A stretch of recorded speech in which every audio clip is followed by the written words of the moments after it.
Boa tarde e bem-vindos a esta conversa sobre finanças e bancos. Talvez vocês estejam imaginando no mundo de IA e IA generativa, o que esse cara da Índia vem falar sobre empatia e empatia em bancária, que é algo muito focado no ser humano. Vamos explorar um pouco disso e ver por que é importante neste momento. Um pouquinho de spoilers. Isso não quer dizer nada não tem a ver com a tecnologia, não é IA, não é IA generativa. É simplesmente o pensamento sobre o futuro dos nossos clientes e os bancos. Esse é o primeiro ponto. O segundo spoiler é que não existem soluções e não existe tecnologia e habilidades ou habilidades de vendas.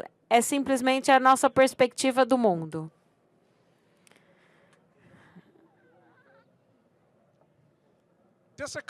Só alguns exemplos. Voltando agora, cerca de 18 anos atrás, nós temos um banco chamado Bank of America, em Bangalore, que o cliente entra no banco, na agência, às 4:30 da tarde e pede para abrir uma conta. E a expectativa é que eles querem um talão de cheque entregue para o cliente no dia seguinte. E a mais questão é o primeiro contrato que eles tinham com uma empresa internacional e eles precisavam do talão de cheque no dia seguinte. E eles chegaram às 4:30 da tarde e Bangalore é uma filial. E eles passam tudo para Chennai e eles processam em Chennai e o frete tem que entregar no dia seguinte. E essa orientação chega na filial de Chennai, chega cerca de 5:30 da tarde. Duas moças veem a orientação, abrem a conta, eles criam tudo que é necessário no sistema e passam a orientação para a empresa que imprime os cheques para que eles recebam o talão de cheque personalizado. Eles chamam a empresa de frete e a empresa fala, não podemos chegar tão tarde, mas podemos entregar no nosso escritório às 9h e podemos entregar para o cliente no dia seguinte. Então, essas moças, no fim do dia de trabalho, elas pegam uma moto no trânsito tipo de São Paulo, pegam o talão de cheque, vão para a empresa de courier e garantem que o talão de cheque seja entregue para o cliente na manhã seguinte até às 10 da manhã. O próximo exemplo, em Singapura, é um banco chamado BBS.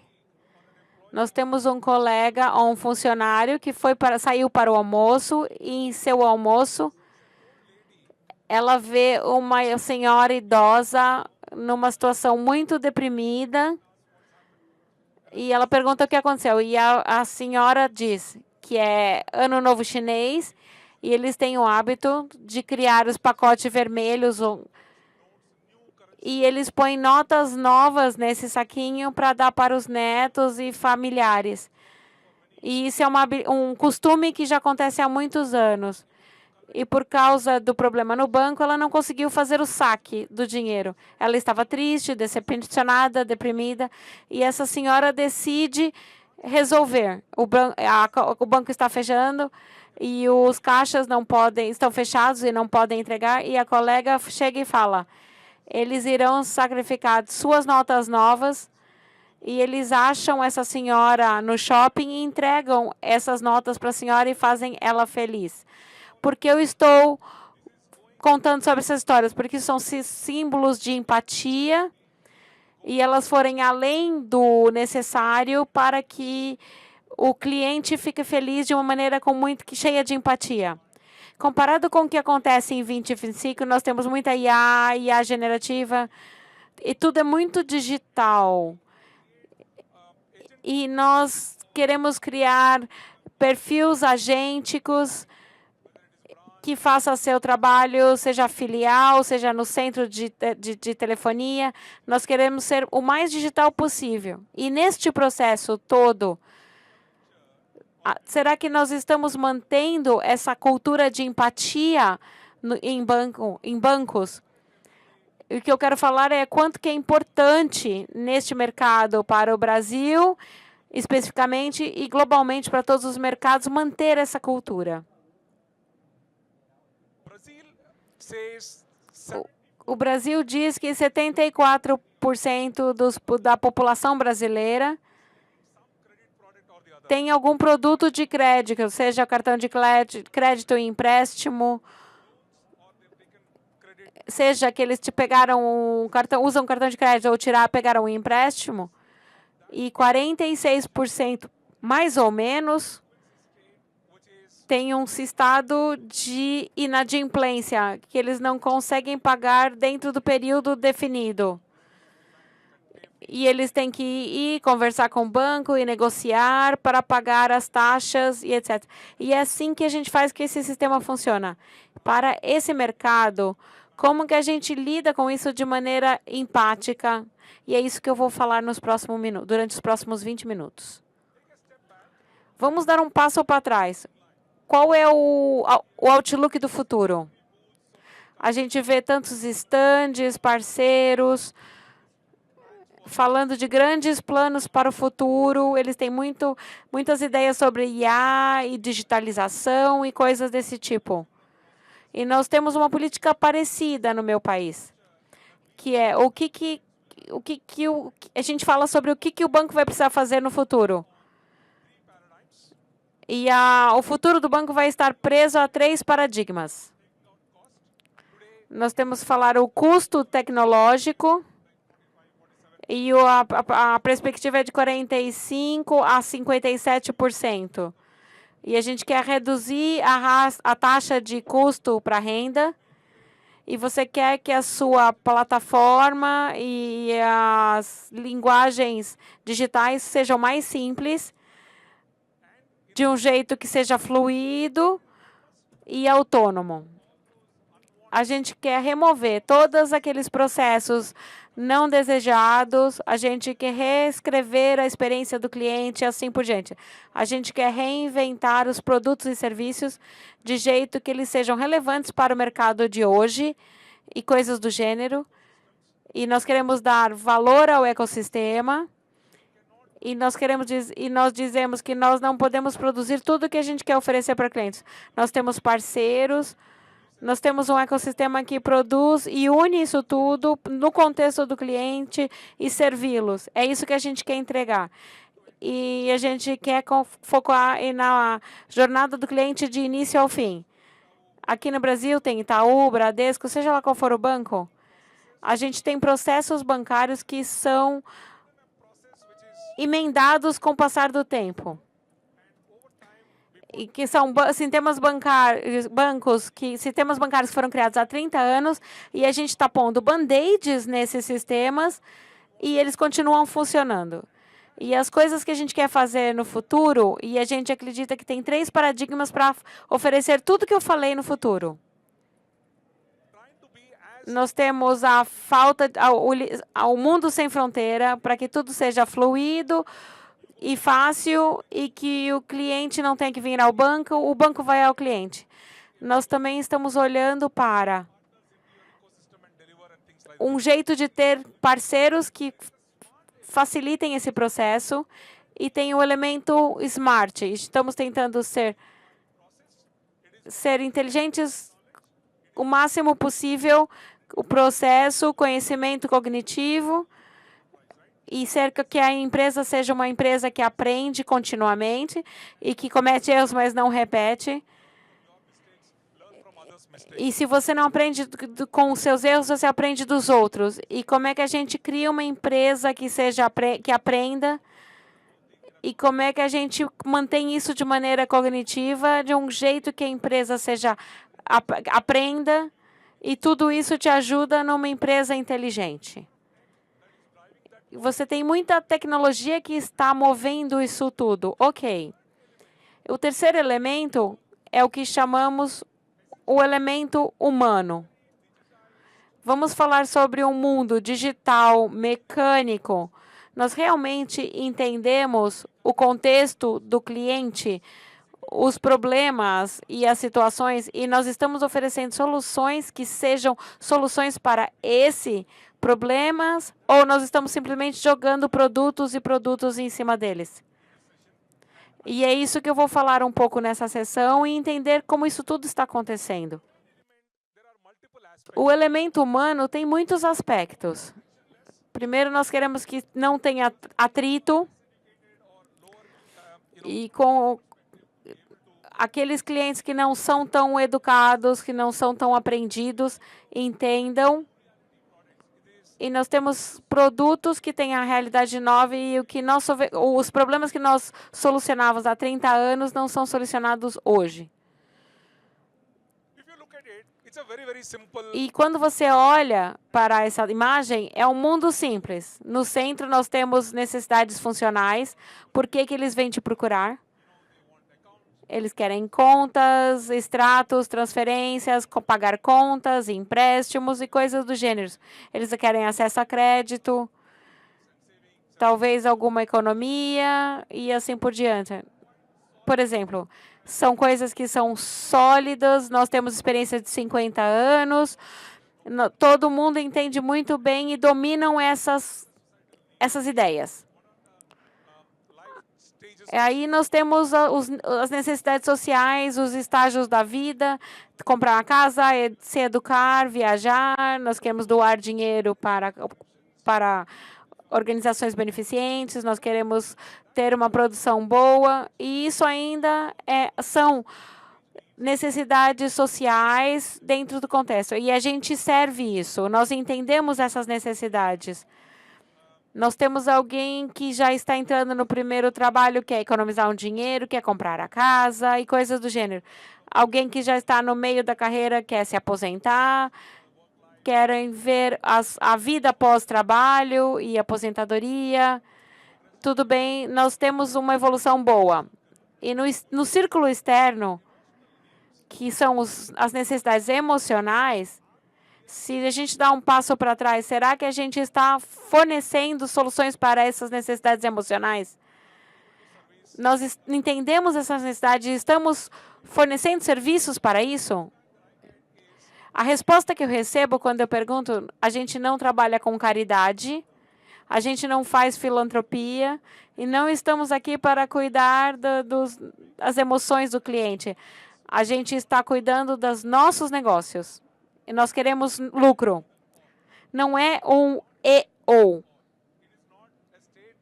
Não é uma situação que é ou você ganha dinheiro ou você cuida das emoções do cliente.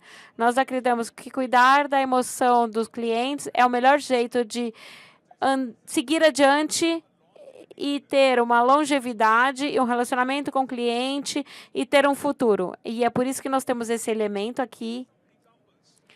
Vejam alguns exemplos que acontecem na vida das pessoas. Você tem uma hipoteca, um cliente que tem hipoteca e não pagou uma parcela.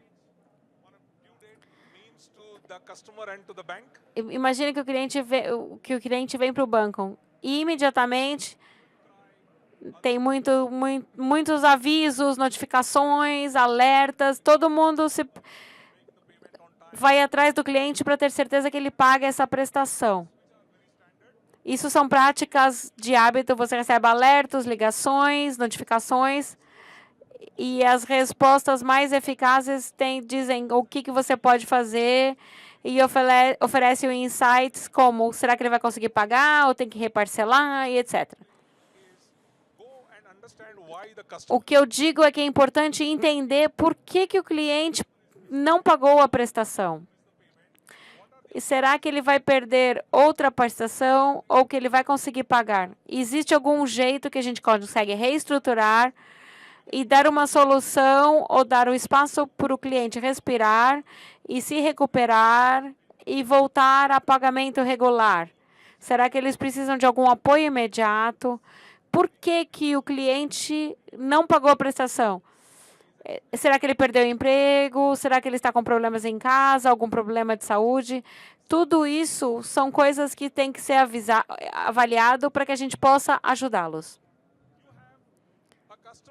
Outro exemplo é, você tem um cliente que vem e fala que você me ofereceu esse produto para produto A, mas você não está oferecendo isso para mim. Por quê? As respostas são, você não é elegível, você não se qualifica.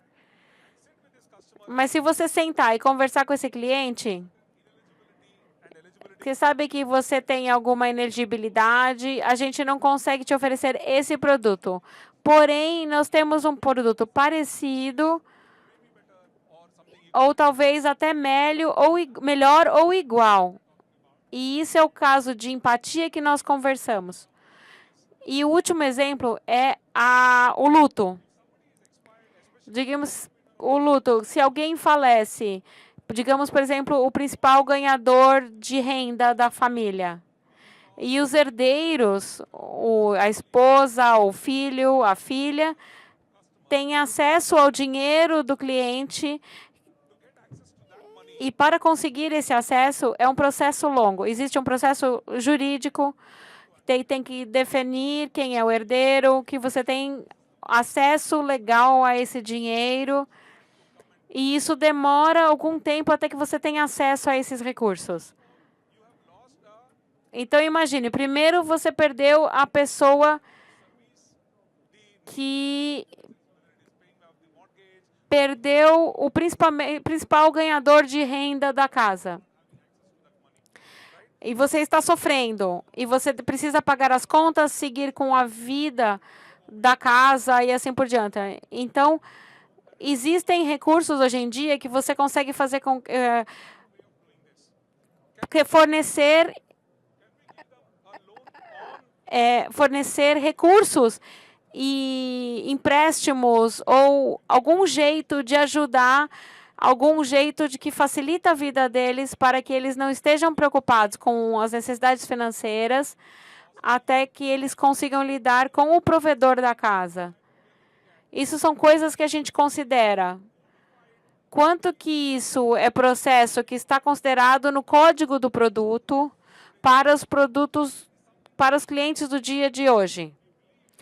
E existem recursos que cobrem essas lacunas. E no mundo digital, nós estamos ficando cada vez mais distantes desse tipo de recurso. É tudo máquina a máquina, aplicativo a aplicativo, e a gente não tem aquele processo empático em posição para lidar. E como nós podemos ver e lidar com a arquitetura bancária para que a gente possa fazer isso? Nós temos um modelo limitado no primeiro nível mais básico. Nós sabemos que o cliente tem necessidade, valor e tratamento justo, que está nas regras do banco, que a gente consegue oferecer. Nós fazemos bem isso. O próximo elemento é o serviço personalizado. Será que eu consigo ter empatia com o cliente? É não só avaliar e definir, mas você realmente faz com que o cliente acredita que você conhece eles bem e que você está realmente entregando um serviço personalizado a ele. Será que isso hoje pode ser codificado graças à IA e às tecnologias disponíveis? Mas quanto que nós podemos fazer nos nossos bancos hoje? Existem muitas lacunas, mesmo na fintechs do mundo, não resolveram isso completamente. Existe possibilidade que eles fizeram uma ou outra dessas coisas, mas não tudo. Existe a reputação e a promessa da marca. Eles falam que o cliente vem primeiro e muitas vezes você faz chamados, decisões de produtos.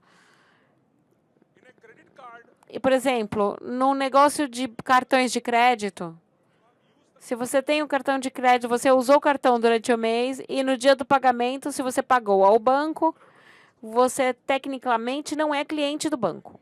Concordam? Porque você está tirando o dinheiro do banco com um crédito de 40 dias, sem custo, e você devolveu o dinheiro no tempo e está tudo certo.